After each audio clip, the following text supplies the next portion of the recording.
Hi, my name is State Representative Charles Ross. I'm from the 14th Legislative District representing Yakima, Selah, Union Gap, Natchez, and Tieton. Today I was going to give you a small tour of the Capitol building, and I have with me Caitlin Wilson, who is serving in the PAGE program that we offer here at the State Capitol.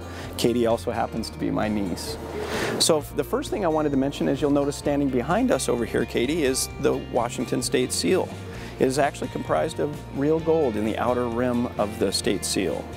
We're standing inside what's called the Rotunda building, which is where a lot of groups come and gather here for community activities. A lot of schools bring groups of people here to meet with their local lawmakers. If you notice around the perimeter of the Rotunda, there are flags here, and there's one flag for every county within the state of Washington. The building that we're standing in is known as the Legislative Building, or a lot of people tend to call it the Ledge Building. The Ledge Building actually opened in the late 20s. I think in 1929 was the first legislative group of folks in the building. It was created just before the Great Depression, and it was actually built with monies that came from the timber that was given to the state from the federal government, which ironically today some of those same dollars are used to care for our buildings. If you look way above us, there's a chandelier hanging from the ceiling. And the chandelier is actually incredible. It was built by Tiffany's, which now you know is a jewelry company. The size of the chandelier is often lost within this building because the building is so large. That chandelier is hanging on the end of a 101-foot chain. The chandelier is bronze and weighs 5 tons. They say you can put a Volkswagen Bug on the inside of the chandelier. It's also adorned with 200 lights. The size of this building is something that's amazing. It's the 4th largest freestanding cement dome in the world. It's the largest one within the United States. Well, Katie, we're actually standing in the wings of the House of Representatives, which is where I serve. If you notice, every member out here, Katie, has their desk, and they have what's called a voting block right here, and these buttons correspond with how you vote on legislation that shows up on those screens up there. And when the full House is in session, the bill comes up, the discussion is made here. This is where all of the arguments occur on legislation that's pending and about to be approved. Once the discussion is finished, the speaker stands up there at the rostrum and he will call the roll, meaning that everybody votes at the same time. In this chamber, you push your button yes or no, it's red or green on the board, and the bill would be either passed or failed. If you look around the chamber, it's kind of an amazing building. There's galleries on both sides where the general public can come and watch their legislators at work and voting. If you notice, the desks out here are paired up in pairs of 2. Each legislative district has 2 House members and 1 Senate member, and here we have 98 members, and in the Senate there's half the amount of senators as there are representatives. Katie, we're standing in the Washington State Senate chambers, which our senator from Yakima is Senator Curtis King, and his chair is sitting right here. Some of the interesting facts about the Senate versus the House: the institution views this as more of the collegial body.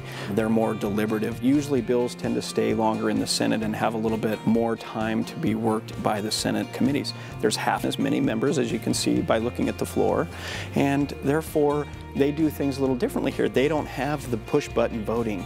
Here it's all called by oral roll call, so they'll call each member's name out and each senator votes yes or no verbally. The interesting thing in the Senate is the marble is actually brought in from Germany, and it's one of the most beautiful parts of the campus. The person who controls the Senate is actually a statewide elected official in this body in comparison to the House, where we elect as Speaker of the House. We have Lieutenant Governor Brad Owen, who is the presiding officer in the Senate. So very different styles of government, but yet they're very, very important in their own way. Well, Katie, we're standing by probably one of the most notorious figures in the Capitol building.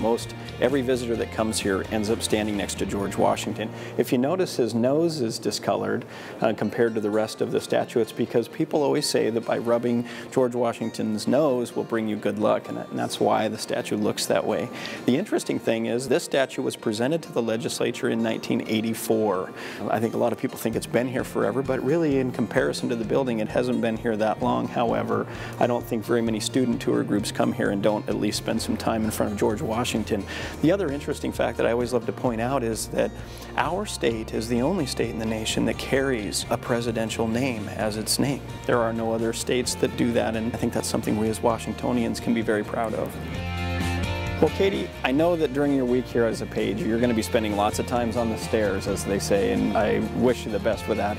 There are 42 steps out here, and there's a reason why there's 42, is that we were the 42nd state committed to the United States of America, and that fact is represented here on the Capitol steps. What's amazing about the steps also is that these steps are constructed of solid granite that was actually harvested from Index, Washington, and the rest of the building that you see is created from sandstone that was harvested, I believe, in Wilkeson, Washington. The building itself is actually built in the Greco-Roman style, and you'll notice everything is uniform and square and matches exactly the same on both sides, which, as you will find out, creates yet a maze inside of the building, and it's very easy to become lost because everything dimensionally is the same. The Capitol campus, as we call it, is actually an amazing group of buildings, and we're standing in front of the crown jewel of the campus, obviously the Legislative Building. But across the flag circle here is the Temple of Justice, which is where our Supreme Court does its work. And behind us in the trees, you see off in the distance, that's the governor's mansion. And then the Capitol campus is comprised of a couple of other amazing buildings. There's the John Sherberg building, there's the John L. O'Brien building that hold the offices that we as senators and House members work in, as well as there's an insurance building here, and there's an Irv Newhouse building that holds offices for the Senate. And this Capitol campus is something that's very, very unique. I think Washington State has one of the most beautiful Capitol buildings and one of the most beautiful Capitol complexes, especially during the summertime when the flowers are blooming.